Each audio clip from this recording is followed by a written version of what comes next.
Poder começar essa live, tá certo?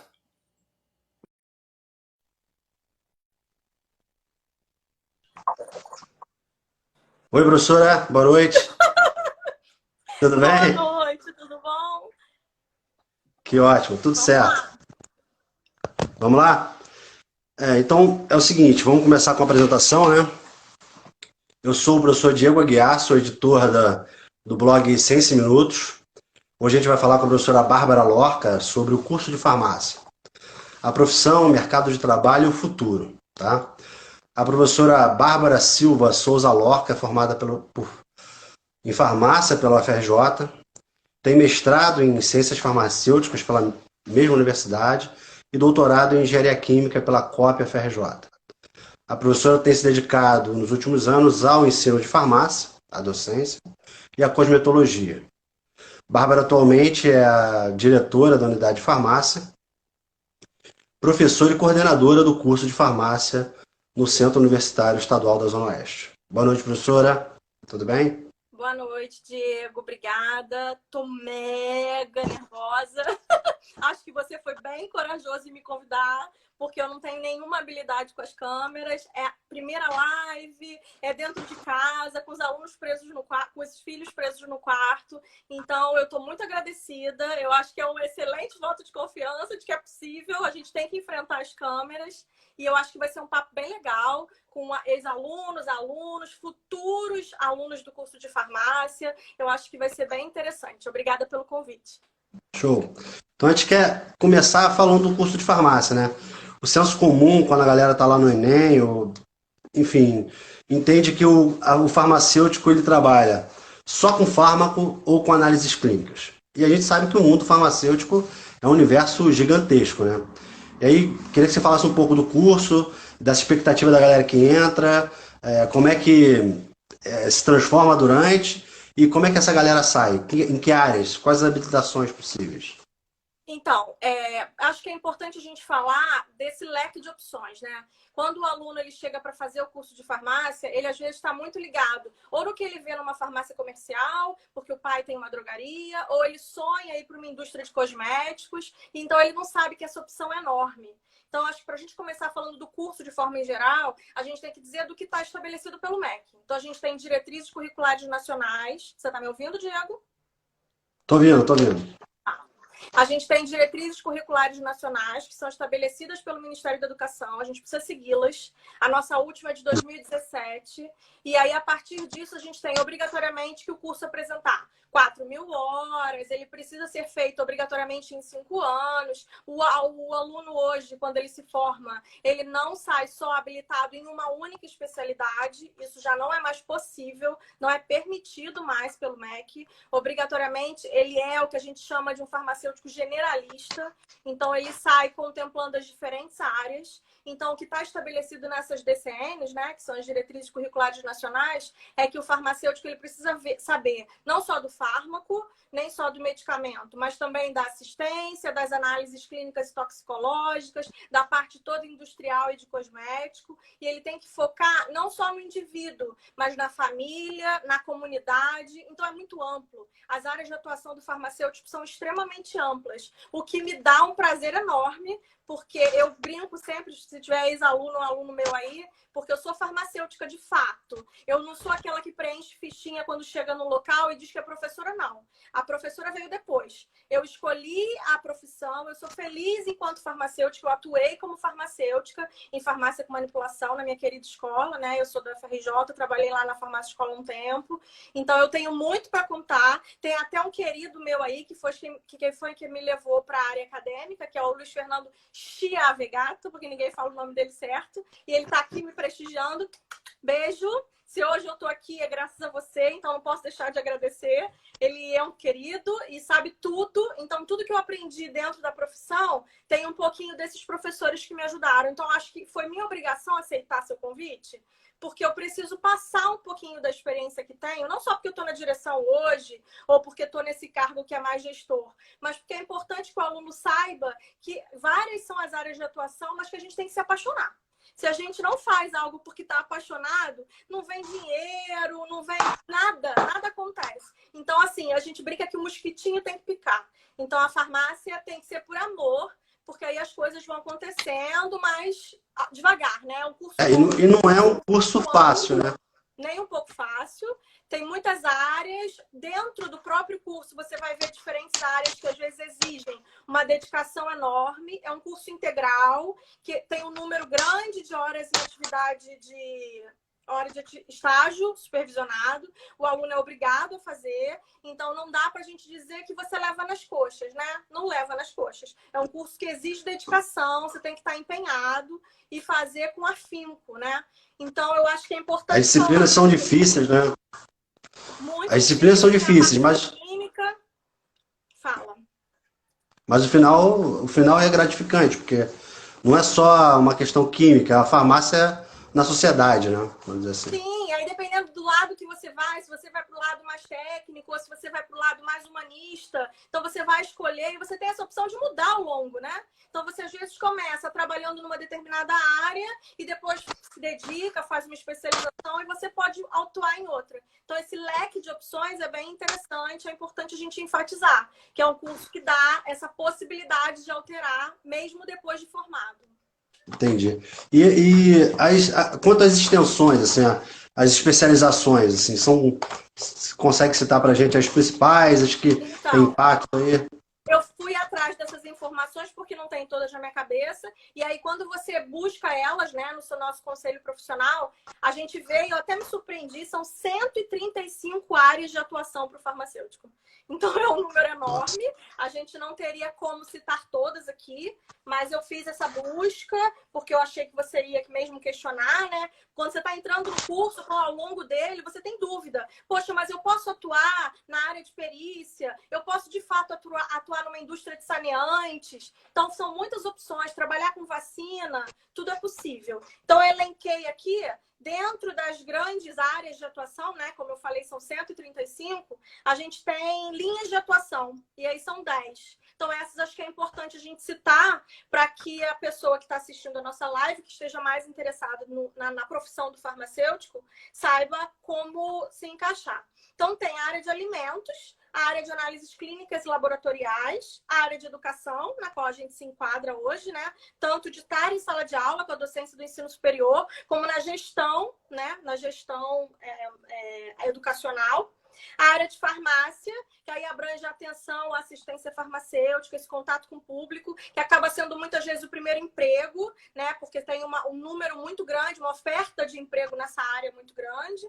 A farmácia hospitalar e clínica, a farmácia industrial, a área de gestão, que aí envolve toda a parte de logística, a parte de garantia da qualidade, as práticas integrativas e complementares, que elas são, a gente pode dizer que é uma Essa parte de gestão, eu não sou farmacêutico, sou biólogo de formação, né? Mas sou um admirador do curso. Tenho vários amigos e tive alunos de mestrado do curso de farmácia. Inclusive, meu segundo aluno de mestrado é um farmacêutico e hoje é professor. E na época, alguns anos atrás, a gente não conseguia ver o farmacêutico muito como responsável técnico de importadora. E dos últimos 5 anos para cá teve um boom, né? Porque eu acho que é o cara mais habilitado para falar gestão da qualidade, interação material-célula, porque o curso é muito amplo, né? E a gente vê, né? Então, a gente tem disciplinas que são relacionadas a isso. Essa parte de gestão, ela é bem enfatizada dentro do curso, né? Então, toda vez que eu tenho que ir que eu vou à Anvisa fazer alguma coisa, e o público é 90% farmacêutico, 1% biólogo, que sou eu, e o resto é químico. É incrível. É verdade. Tem muito farmacêutico. O que eu acho ótimo, né? Acho que a gente tem que dominar o mundo. Desculpa, Diego, mas você chamou uma farmacêutica e eu vou falar bem. Tá certo, é isso aí. Não, então, aí seguindo, então, na parte de gestão, então, dentre as 10, né, as 10 linhas de atuação, só para a gente não perder o raciocínio. Aí vem as práticas integrativas e complementares, que é uma área que está um pouco mais nova, que envolve a homeopatia, que não é nada nova, mas tem a parte de fitoterapia, que é uma questão um pouco mais recente, né, que ela entrou mesmo como uma linha de atuação. Então, tem várias áreas dentro da linha de práticas integrativas e complementares. A saúde pública, que é uma outra área de grande atuação. Os alunos saem com essa empolgação, né, da farmacovigilância, de você fazer esse cuidado maior. E a toxicologia, que, como exemplo, a gente pode citar as análises toxicológicas e a toxicologia forense. A toxicologia forense é sempre muito interessada, os alunos se interessam muito por essa área forense. E aí a gente pensa nos concursos públicos, né? Polícia Civil, Polícia Federal, de repente tem uns salários um pouco maiores, que aí o aluno fica bem motivado. E aí o ideal é que ele saia da faculdade e pesquise formas de complementar o estudo, né? Se especializar, a gente precisa investir. E aí esse investimento, às vezes, é necessário para que a gente alcance um futuro promissor mesmo. Entendi. É um desafio, né? A farmácia voltada para perícia tem que ter Dedicação. estômago. Não é fácil. Não é fácil. Não é um trabalho fácil, né? Ainda mais como do ponto de vista de ser policial, sociedade complicada. No Rio de Janeiro é muito complexo. Sem dúvida. Bom, a gente fala do mercado, né? Essa é uma coisa importante, uma coisa que eu vejo, acho que eu não tenho uma medida para comparar ao longo prazo, mas eu via o aluno na minha época, era um aluno diferente.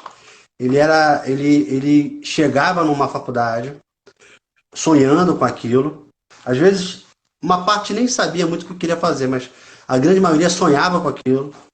Quando ele ia para fazer um estágio, ele amava aquilo, fazia o estágio, inclusive, de graça, né? E o aluno hoje é diferente. O aluno hoje ele é mais racional contra os custos. A vida é cara, né? Você precisa... É tudo muito caro. O investimento é caro, a gente tem muitos acessórios disponíveis, então você acaba tendo um desafio financeiro muito grande. E aí, quanto ao mercado de trabalho, como é que é o mundo na farmácia? Como é que o cara sai, o piso, tem emprego, onde está? No Rio de Janeiro é possível? Como é que é? Não, então, essa é uma questão que eu sempre passo. Eu dou aula para primeiro período, né? Então é aquele aluno que está chegando. E a gente sempre, dentro da disciplina lá de introdução às ciências farmacêuticas, a primeira coisa que eles perguntam é: professora, eu vou ganhar quanto? E aí essa questão de piso é bem complexa. Primeiro porque existe um piso mínimo para o farmacêutico, mas que é regional. Então depende de para onde você vai. Se você vai ficar no Rio, você pensa em... Eu não sabia, é regional? É regional. Então ele é muito variável. Eu até fiz hoje um levantamento, porque como a gente está fora, né? Eu não estou hoje atuando diretamente como farmacêutica. E aí o levantamento que eu fiz do sindicato e tal, a gente vê que ele gira em torno de R$ 3.200. Então, o ideal é que no Rio de Janeiro hoje, o farmacêutico não esteja ganhando menos que isso, independente da área. Então, é o que eles chamam de um piso mínimo. E o legal, que eu sempre empolgo os meninos, né? Porque eu falo que o mosquitinho da paixão tem que picar, é que não fica sem emprego. Ainda hoje, o que você vê é que por mais de vários cursos de farmácia que existam no Brasil, você tem ainda áreas de atuação. O que acontece é que, às vezes, o aluno fica frustrado porque ele quer começar como primeiro emprego naquela área que ele sempre sonhou. E aí nem sempre isso é possível. Você precisa se especializar, se dedicar. Quando você faz um estágio ainda durante a graduação, isso facilita, porque abre portas, você ganha experiência, isso pontua, né, no seu currículo. Então, mas pelo menos uma farmácia hospitalar, uma farmácia comercial, né, que é a nossa famosa drogaria, você acaba tendo como opção de emprego. Então, é um profissional que ainda hoje ele consegue se inserir no mercado, sim, logo que conclui a graduação. Isso é muito bom, né? Formou, já consegue pagar pelo menos um plano de saúde ou conta celular, né? Olha, eu dou aula há pelo menos 12 anos. E aí, o que eu tenho de experiência, porque eu peço até pedir hoje para que eles viessem aqui me mandar beijos, eu não estou conseguindo ler, porque eu fico falando e não dá para acompanhar. Mas eu acho que tem alguns alunos... A gente tem várias perguntas aqui, já separei algumas para eu te fazer. Legal. E aí, os meus ex-alunos, eu sempre tento acompanhá-los nas redes sociais e eles me acompanham também. O que eu vejo é que eles estão empregados, a não ser que, por opção própria, não queiram atuar, mas estão todos empregados, inclusive em excelentes empregos. Eu tenho que falar, hein? A galera que vai para a parte acadêmica, tem alunos que já estão fazendo até pós-doutorado Então, o que a gente vê são oportunidades na pesquisa, na parte prática, na parte técnica, nessa parte social, né? Que você bem citou. A gente está num período em que o farmacêutico, assim como outros profissionais de saúde, são muito requisitados. E aí o que a gente vê é que eles estão na linha de frente, tem que ter estômago, né? Tem situações que você, às vezes, precisa ter um suporte emocional muito grande. Então, o farmacêutico Eu precisa lembro, trabalhar isso, né? uma vez eu fui num congresso da Sociedade Brasileira de Terapia Celular e tinham vários grupos, né? Tinha o grupo da medicina, tinha o grupo da farmácia, o grupo da biomedicina, da biologia, tinha os seus conselhos, porque é um congresso diferente dos congressos científicos que a gente vai, é um congresso científico para a sociedade, então tem uma representatividade. É como se fosse o cientista prestando conta. E aí eu achei uma coisa muito interessante sobre o farmacêutico, onde foi aventada a possibilidade do farmacêutico receitar, já que ele tem uma formação. Prescrição farmacêutica. Exatamente, prescrição. Como é que tá isso aí? É possível? É permitido. Hoje a gente tem uma regulamentação que permite. Inclusive, eu acho que eu tenho que comentar isso aí quando a gente pensa em empreender, né? O farmacêutico ele pode empreender. E aí o que a gente vê hoje na área de estética, isso é muito grande, porque o farmacêutico hoje ele pode atuar na área de estética, como ele também pode prescrever. E aí essa questão da prescrição farmacêutica tem toda uma legislação específica e o farmacêutico pode ter uma clínica de cuidados. E esses cuidados são cuidados farmacêuticos, mas ele pode sim, tem uma lista do que é permitido e hoje já é possível a prescrição farmacêutica, é permitido. Maneiro, maneiro. A galera tá perguntando aqui para você falar como é que o farmacêutico tá na cosmetologia, na análises clínicas e no combate ao Covid. Essas são as três principais Então, perguntas que estão falando aí. eu vou começar dizendo que eu sou uma professora, não estou na pandemia, estou em casa recolhida com os meus meninos, então a minha experiência prática é pequena pensando em Covid, né? O que eu tenho é de retorno dos meus ex-alunos, de colegas, eu tenho colegas que se formaram comigo, que fizeram mestrado comigo, que estão atuando, e o que a gente vê é que tem muito mercado, inclusive eles estão chamando para. Tem vagas hoje disponíveis para farmacêutico, se ele quiser atuar, é possível, mas lógico que precisa daquela questão emocional trabalhada, né? Porque você vai estar de frente numa situação que a gente não viveu. Nos meus quase 40 anos eu não vivi nada parecido. Então é uma questão que você precisa trabalhar e saber se você tem o perfil. Porque certamente você precisa ser ou da farmácia clínica ou da farmácia hospitalar. E o ideal é que você tenha um mínimo de experiência. Inclusive eles exigem isso na hora da contratação. Com relação a análises clínicas, o que a gente vê é que é uma área que não é exclusiva do farmacêutico. Então, você tem diferença de pisos, diferenças de profissional atuando. Na responsabilidade técnica, por exemplo, na área de análises clínicas, a gente não tem só o farmacêutico como possível responsável técnico. Mas você precisa de uma habilitação? Precisa de uma habilitação específica ou não. Saiu já pode encarar? Hoje, de acordo com as DCNs novas, que são as diretrizes curriculares nacionais, o farmacêutico ele já sai habilitado para as grandes diferentes áreas de atuação. Então, o que normalmente eles pedem é que você tenha um mínimo de experiência, mas os estágios contam muito. Por isso é tão importante que os estágios não saiam do currículo. E as DCNs exigem que você tenha um mínimo de carga horária de estágios supervisionados obrigatórios para te dar essa base, né? O aluno precisa de bagagem para quando ele for enfrentar a realidade, mas não precisa de especialização, não. Ele sai apto a atuar nas grandes diferentes áreas, tá? Entendi. A cosmetologia também é um mercado bombástico, né? Ele cresce na pandemia.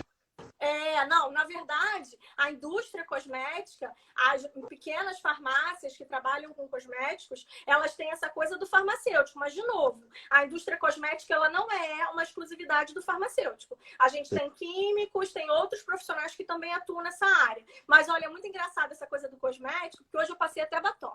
Meus alunos sabem que eu não sou a professora de cosmético que está sempre linda, com a pele cuidada, que entende tudo de rímel e tal. Mas eu dou aula de, né? Então eu ensino a produzir, a fazer o controle de qualidade. E o que eu sei é que é uma área que no Rio não há tanto mercado. O que a gente vê aqui são menos, né? A gente tem menos opções de indústrias, grandes indústrias cosméticas, multinacionais, atuando na nossa cidade. Mas é sim uma opção para o profissional e que as meninas se encantam. Elas querem, como nem sempre conseguem ir para a indústria, algumas buscam, como eu, através da pesquisa. E aí você vai se especializar em produzir um diferencial, né? Eu, por exemplo, na minha dissertação de mestrado, a gente trabalhou desenvolvendo um sabonete em pó, era sólido, para acne. Era um pó, sabão em pó para acne. Então, por quê? Porque você não consegue estar lá, eu não consegui me inserir na indústria, que era o que eu queria naquele primeiro momento, de aluna, né? Sair da faculdade, e aí você vai por outras frentes. E hoje eu me encantei, eu gosto, da minha área de atuação, inclusive na pesquisa. As minhas linhas de atuação na nanotecnologia são com fotoproteção. Então, é uma área que ainda tem muitas frentes e você consegue atuar de forma brilhante. Na verdade, você precisa amar, né? Como eu falei, quando você ama, as coisas acontecem de fato. Você tem que gostar do que está disposto a fazer. A galera está perguntando bastante aqui sobre o farmacêutico na farmácia hospitalar. O que ele tem que fazer exatamente? Qual é o papel dele? Ele controla a entrada e saída, validade, como é que é? Então, depende. Depende de onde ele vai atuar. A gente tem, por exemplo, o farmacêutico clínico, que ele vai estar nos grandes conselhos, atuando junto com o médico, com o fisioterapeuta, com o fonoaudiólogo, com os enfermeiros. Então, depende muito de qual é a área de atuação dentro do hospital. A gente não tem um único farmacêutico numa rede hospitalar. Então, depende muito. O farmacêutico que fica responsável pela farmácia hospitalar, ele tem sim essa função de controle de estoque, todo o gerenciamento, a gestão do que está ali é dele. E a gente brinca que é o coração do hospital, né? Porque tudo que você precisa para o paciente ir embora, além de todo o acompanhamento que você faz com os diferentes profissionais, é o medicamento. E aí, quem está responsável por esse medicamento é o farmacêutico hospitalar. E ele tem, óbvio, uma equipe por trás dele. E essa é uma grande função do farmacêutico. A gente precisa saber lidar com uma equipe. Geralmente... E está envolvido a vigilância em saúde também é um pouco hospitalar administrativo, né? A questão de vigilância sanitária envolvendo farmacêutico. A gestão, né? Sim, você precisa atuar e conhecer. Na verdade, por isso que eu falo da experiência. Quando o aluno, obrigatoriamente, ele vai para o hospital, ele acaba ganhando experiência frente ao que ele vai encontrar sempre, né? Tudo bem? Deu uma travadinha, mas vamos em frente. Foi? Não, tô ouvindo. Então, tá. Deu uma travada, mas passou o disco voador, tranquilo. Vambora.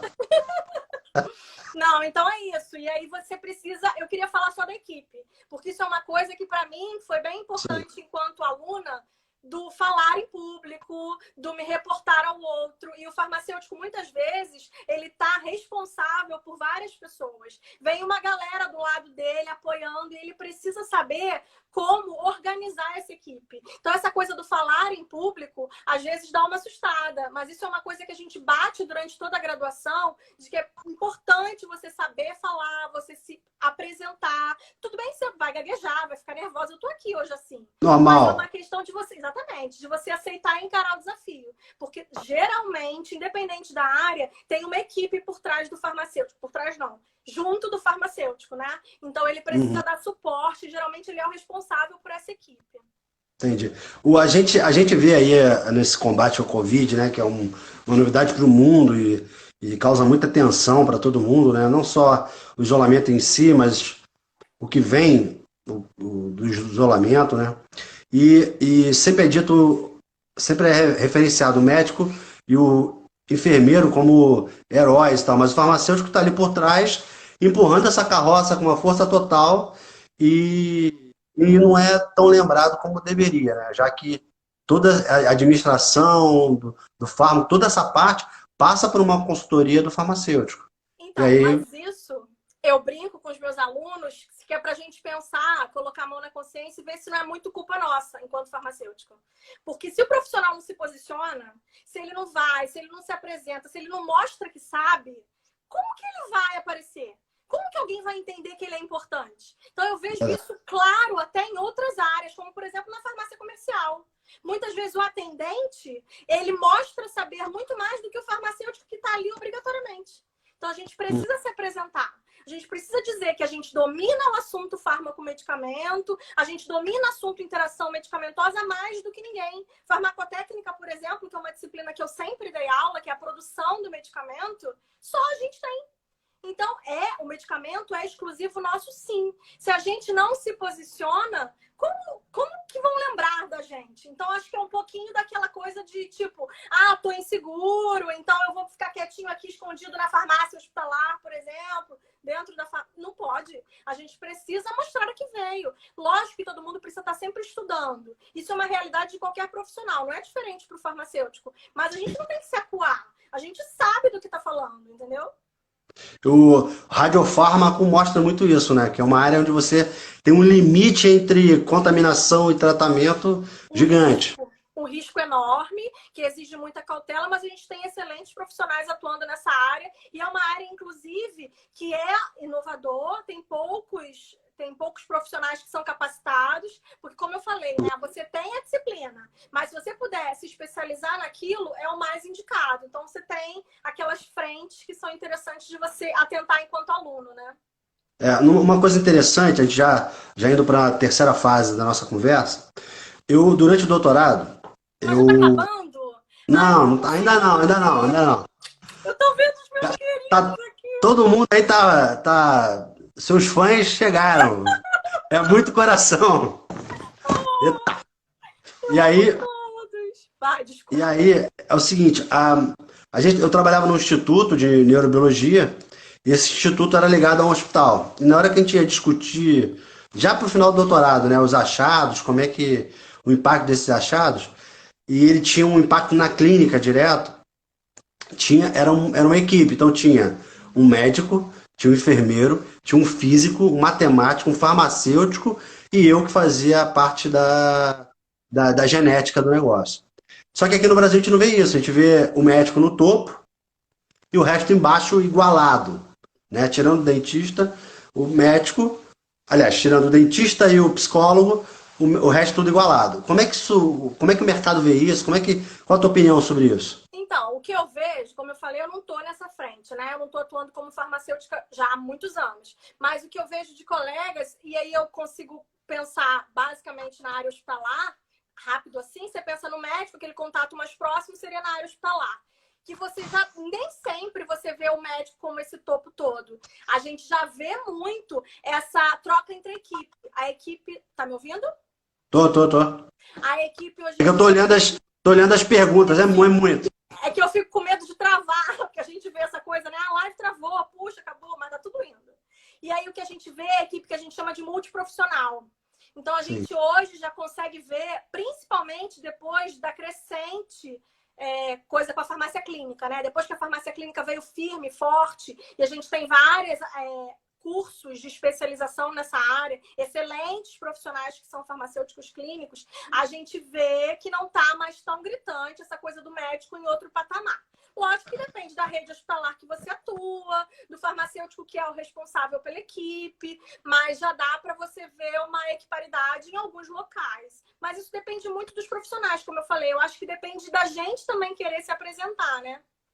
Sim. Bárbara, tem pergunta de todo tipo aqui. Desde da oncofarmacologia, né?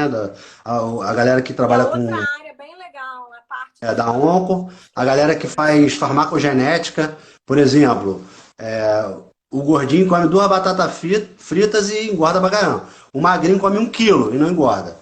E tem uma explicação, a farmacogenética tá aí mostrando isso, né? A galera tá perguntando sobre isso. E também tem tem várias perguntas sobre veterinária, assim, caramba, o farmacêutico tem um papel na veterinária, como é que é? Então, é a hora do empreendedorismo, porque a gente sempre pensa, né, como empreender, o farmacêutico quer empreender, o que ele pode fazer? De acordo com as nossas diretrizes, quando você vê as áreas de atuação do profissional farmacêutico, tá claro lá, eu até grifei isso, foi bom você perguntar. Então, ó, tá lá, todas as especialidades podem ser voltadas para a área humana ou veterinária quando couber. Então, é um diferencial super legal, e aí eu vou falar da minha área, que é farmácia com manipulação, né, a farmácia magistral, que eu tenho um colega da época de graduação que ele hoje é dono de uma farmácia com manipulação veterinária. Ele manipula exclusivamente medicamentos veterinários. Então, Maneiro. isso é um diferencial brilhante, porque a gente sabe que as pessoas hoje em dia, muitas não têm filhos humanos, né? Mas tem um cachorro, tem um gatinho e quer cuidar dele com todo. E o veterinário, ele prescreve medicamentos que às vezes você não tem na concentração, na dose que você precisa para o seu animal. E aí você vai precisar manipular. Puxa, mas tem? Não tem. E aí, antigamente, as farmácias com manipulação viam isso como uma barreira. Elas não manipulavam porque não era para uso humano.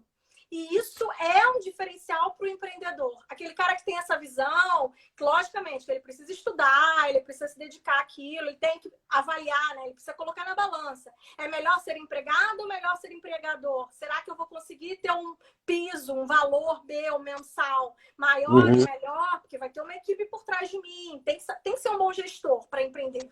Mas essa área veterinária é brilhante. É permitido, sim, a gente pode atuar. Tem indústrias farmacêuticas que são de produção veterinária. Eu tenho até ex-alunos que atuam no Rio de Janeiro, em indústrias nesse porte, nesse sentido, e tem retorno. A experiência, na verdade, o medicamento mesmo. O que vai mudar, muitas vezes, é a forma de apresentação e a dose, a concentração que vai ser outra. Mas é permitido e é uma área bem interessante de atuação do farmacêutico. E é uma área que a gente não imagina, né? Mas que cresce exponencialmente. Sim, ainda mais você pensando nos domésticos, né? Nos animais domésticos. Sim. A todo tempo você precisa ter retorno. E às vezes o que você não consegue dar no comprimido, você vai conseguir manipular na forma líquida, especialmente para o gatinho daquela senhora. E aí é um diferencial, você ganha o cliente, né? Não, maneiro. Isso aí, com certeza isso vai explodir nos próximos anos, porque é uma área carente, muito carente. Você tem ali a formulação dos animais é basicamente líquida, né? Você pega numa seringa, faz lá uma mistura e joga pra dentro. E às vezes eles não aceitam com facilidade. Eu não tenho bichinho. Mas aí tem todo um processo que, dependendo de como é a consistência, se você tiver uma outra viscosidade, você consegue manipular, você consegue administrar para o paciente de uma forma, para o paciente, que nesse caso é um animal, de uma forma facilitada. Eu queria só fazer um parênteses aqui, que a Catarina está falando que quando envolve a farmacognosia, fica melhor ainda. Beijo, Catarina! Ela tá puxando sardinha para a área das plantas, que eu não sou dessa área, mas na hora da pesquisa é muito bom, porque a gente consegue fazer esse link, né? Então, alguém produz o extrato, para aquele extrato ir para dentro de uma fórmula, de uma loção, de um creme, e eu trabalho com cosmético que veio lá a partir da gnosia da professora Catarina, por exemplo. Então, é muito bom essa coisa do ligar, né? As áreas se ligam, elas se encontram dentro da farmácia. É brilhante. Maneiro, maneiro. A gente precisa falar do futuro, né? Veterinária é futuro. E a gente está vivendo uma pandemia, um negócio sem precedentes. Os meios de comunicação digital, eu nunca pensei em fazer uma live na vida. Nem eu. Enfim. Mas agora estou achando muito maneiro, porque é uma conversa interessante que a gente tem nos corredores e que você pode tornar público porque é educacional, enfim. Matar a saudade da galera que vale a pena. Tanto tempo longe, né? Nossa, são exatamente. Mais de 60 dias, acho. Aí, a Rossana tá mandando um abraço aí, ó. Falei pra ela que ela tinha que subir corações pra mim. Sobe coração, Mas, enfim, como é que o meio de comunicação digital, ele vem e vai avassalar tudo, né? A Universidade da Califórnia, o CLA, a Universidade de Los Angeles, né? Ela já disse que esse semestre todas as matérias serão 100% online. Todas. Tirando as de experimentação e as de clínica. E aí, como é que você vê o ensino de farmácia ou a questão do ensino biomédico no EAD ou no semipresencial, que é o que eu acredito que vai vir com toda a força, né? Então, você quer polemizar, né? Porque EAD para o curso da área de saúde é trazer polêmica. E aí, eu vou tentar não dar minha opinião pessoal, apesar de que os meus alunos, enfim, pode ficar transparente isso. Mas o que a gente sabe hoje é que a gente precisa seguir a DCN, né? Que é a Diretriz Curricular Nacional. Cada curso tem a sua. Ela geralmente é atualizada. A nossa mais atual de 2017. Então, no Brasil hoje, não é permitido um curso inteiramente à distância para farmácia. Não é. Por que que não é? Porque quando você lê a diretriz, está claro lá que você precisa realizar os estágios no local de atuação do profissional farmacêutico, você precisa ter toda aquela parte prática, os laboratórios, você tem prova prática, inclusive. Então, não dá para você pensar hoje, de acordo com a DCN, não sou eu que estou dizendo, né? É a legislação, você tem toda uma regulamentação para isso. Não é possível você realizar um curso integralmente à distância de farmácia. Não é. O que é permitido, e aí muitas universidades, faculdades já têm feito, são algumas disciplinas integralmente teóricas que podem passar a ser ministradas por essas novas plataformas digitais, o que eu acho super válido. Eu, por exemplo, estou inteirada agora um pouquinho sobre as metodologias ativas de ensino, estou fazendo até um curso agora e eu tenho tentado empregar um pouco isso nas disciplinas. Então, dependendo do que você vai passar, de algum conteúdo, aquele conteúdo pode ser feito à distância, de forma remota. Mas, no geral, imagina uma disciplina como farmacotécnica, e aí você não é da área, mas, assim, os meus alunos aqui, os farmacêuticos que estão escutando, você precisa ensinar o cara a manipular. E aí, como você vai manipular de forma remota? Através de uma plataforma, mostra um vídeo, não é real, né? Eu vi uma propaganda de um grupo chamado TOTS. É um grupo enorme de Big Data, né? E eles mostrando um software de manipulação online. Ou seja, você aprende a fazer as soluções, você, enfim, dosa, faz tudo online. E aí é incrível, né? Porque não é só aprender a usar o equipamento. Tem gente que nasce com duas mãos esquerdas e precisa treinar. Precisa tornar... perder uma esquerda e fazer uma esquerda e uma direita. Então, assim, é um problema, né? Mas isso vai ser um desafio para o futuro, com certeza, para os cursos de farmácia. Toda a área de saúde, né, Diego? Acho que é bem difícil para toda a área de saúde pensar na integralidade à distância. A gente vai ter acho que toda a parte básica teórica vai ser bem online, vai ser tudo transformado, porque é custo, né? Você consegue, sei lá, eu consigo dar uma aula aqui do Rio de Janeiro para um cara lá de Manaus. Isso é o que eu acho. Assim, a gente resiste por conta dessa questão de troca professor-aluno, que é fundamental, né? É fundamental, o aluno acessa, tira dúvida, o contato, né? Eu não sei como dizer isso, mas é aquela energia que você tem do aluno passa para você e você passa para o aluno, é fundamental. Mas a gente chega uma hora de tornar o negócio mais... Tem muitas disciplinas do nosso currículo que podem ser feitas, sim, pelas plataformas digitais, eu não tenho dúvida.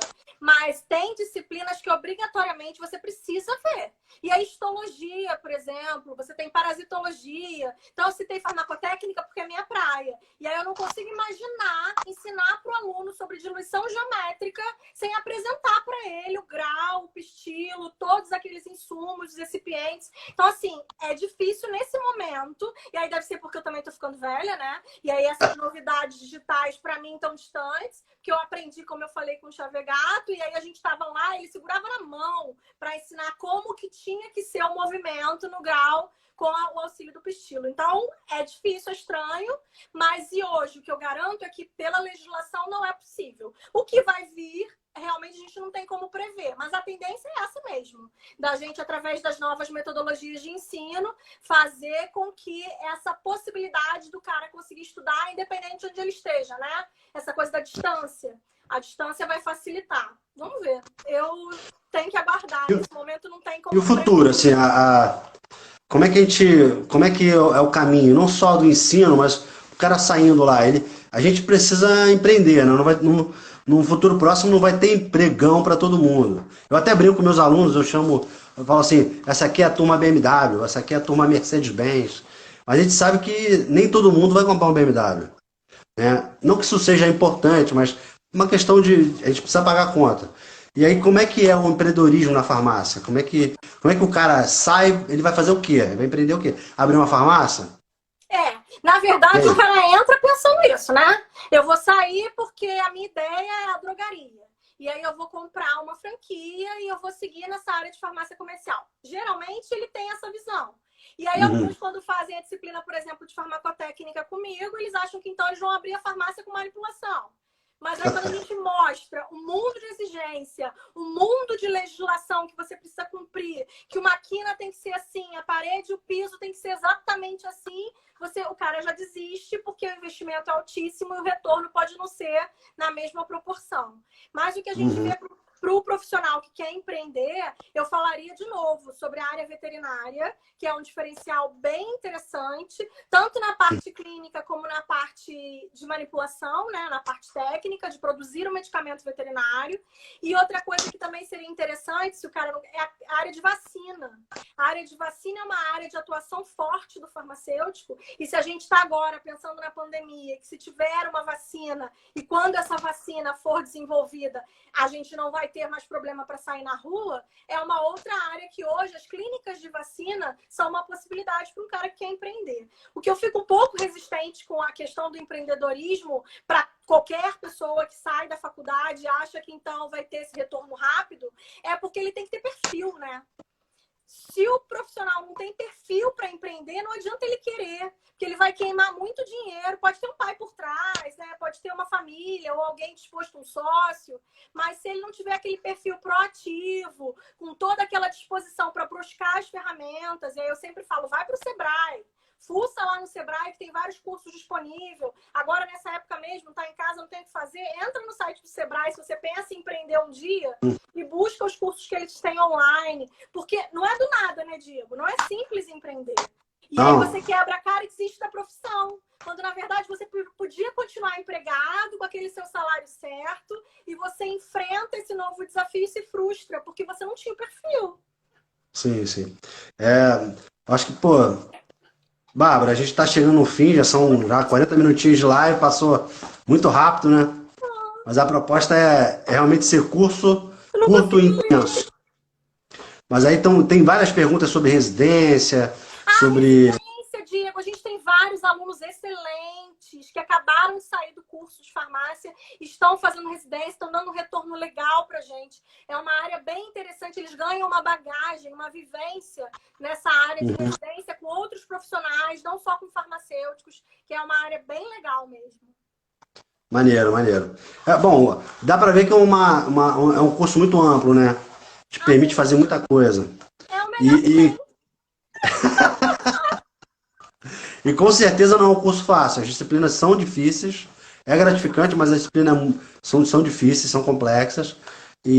Mas, enfim, formam um profissional forte, né, para entrar no mercado de trabalho sabendo o que faz, né?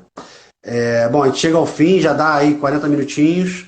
Eu queria te agradecer, Bárbara, por essa primeira. Eu tinha anotado, Diego. Primeira. A gente marca uma segunda. Marca uma segunda aí. Do que eu imaginava, tá vendo? Foi um bate-papo legal. Pena que eu não consegui ler tudo que mandaram beijo, pessoal. Eu pedi pra todo mundo vir aqui mandar beijo pra mim e eu não consegui ver nada. Passa muito rápido. Bom, queria te agradecer. E aí a gente vai ficando por aqui. A próxima... Deixa eu só falar uma coisinha que eu preciso. Fala. Agradecer ao marido excepcional que eu tenho. A gente não pode fazer propaganda, mas eu tenho 2 crianças em casa nesse momento, num apartamento, e ele tá segurando as crianças, assistindo a live, não mandou coração porque tem vergonha, mas assim, agradeço a ele por eu estar aqui e poder falar um pouquinho com vocês, é porque ele tá por trás também. Qual o nome dele? Ele é o Cadu. Cadu, obrigado, Cadu. Obrigada, foi ótimo, Diego. Foi um prazerzão mesmo. Pode contar comigo sempre que você precisar. Beijo, galera. Obrigada. Valeu. Gente, semana que vem, nesse mesmo horário, a gente vai ter a professora Ana Beatriz Santoro, da Unidade de Biologia da UESO, que vai falar também sobre o curso de Biologia. Tá certo? Então, conto vocês semana que vem aí. Um abraço, Bárbara. Mais uma vez, muito obrigado. Beijo. Tchau, gente.